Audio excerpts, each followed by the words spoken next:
பிரசங்கி 11:8. மனுஷன் அநேக வருஷம் ஜீவித்து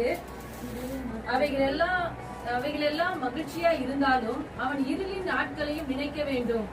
அவைகள் அநேகமாயிருக்கும், வந்து சம்பவிப்பதெல்லாம் மாயையே. பாத்தீங்களா, மனுஷன் அநேக வருஷம் ஜீவித்து அவைகள் எல்லாம் மகிழ்ச்சியா இருந்தாலும் அவன் இருளின் நாட்களை நினைக்க வேண்டும். அவைகள் அநேகமா இருக்குமா? யோசிச்சு பாருங்க. எத்தனையோ மரண படத்தை நம்ம நடந்து வந்திருப்போம், எத்தனையோ நெருக்கத்துல ஆபத்துல கத்தர் பாதுகாத்து அதெல்லாம் மறந்துருவோம். இப்ப இந்த நெருக்கத்துல என்ன பண்ண போறோம்? அந்த கைவிட்டாரோ மறந்துட்டாரோ புலம்பிக் கொண்டு இருப்போம். ஆண்டவர் திரும்பிப்பாரு. செங்கல்ல 2 பிரிஞ்ச மறந்துட்டாங்க, இங்க மாறாவில முறுமுறுக்குறாங்க. செங்கல் அணி பிறந்த என்ன சொன்னாங்க? ஆண்டவரே நல்லவர், கிருபை என்றும் உள்ளது கத்துனாங்க, நல்லா மகிழ்ச்சியா கொண்டாடினாங்க.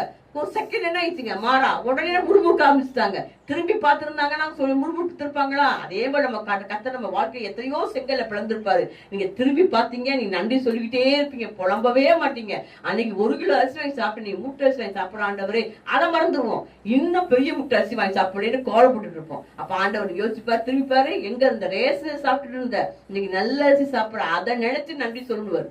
இப்ப இந்த மாதிரி என்னைக்கு நம்ம இருளி நாட்டுல நினைக்கிறோமோ அன்னைக்குதான் உயர்ந்து கொண்டே இருப்போம். நன்றி கூட இதை வந்து கொண்டே இருக்கும். தயவுசெய்து எப்பயுமே திரும்பி பாருங்க. இருக்கிற பழச நினைச்சு பாத்தீங்கன்னா நீ நன்றி சொல்லிக்கிட்டே இருப்பீங்க. நன்றி சொல்ல சொல்ல சொல்ல சொல்ல ஆண்டவர் கிருபை பெருகிக்கொண்டே இருக்கும். நம்ம ஆசீர்வாதம் பெருகி கொண்டே இருக்கும். இந்த நாள்ல வசனத்தின் கற்பனை ஒரே நமக்கு ஹெட்டிங். இந்த கற்பனை கவனித்தீர்களானால் உங்களுடைய சமாதானம் எப்படி இருக்குங்க? நதியை போல இருக்கும். நம்ம அலையலையா நம்முடைய நீதிகள் இருக்கும். நம்முடைய பிள்ளைகள் கற்ப பிறப்பு எப்படி இருக்கு சொல்லப்பட்டிருக்கு. நம்ம பேர் அசைக்கப்படாம இருக்கும். இந்த வசனத்தின்படி தியானம் பண்ணுங்க. உங்களுக்கு ஆசீர்வாதமா இருக்குன்னு நினைக்கிறேன்.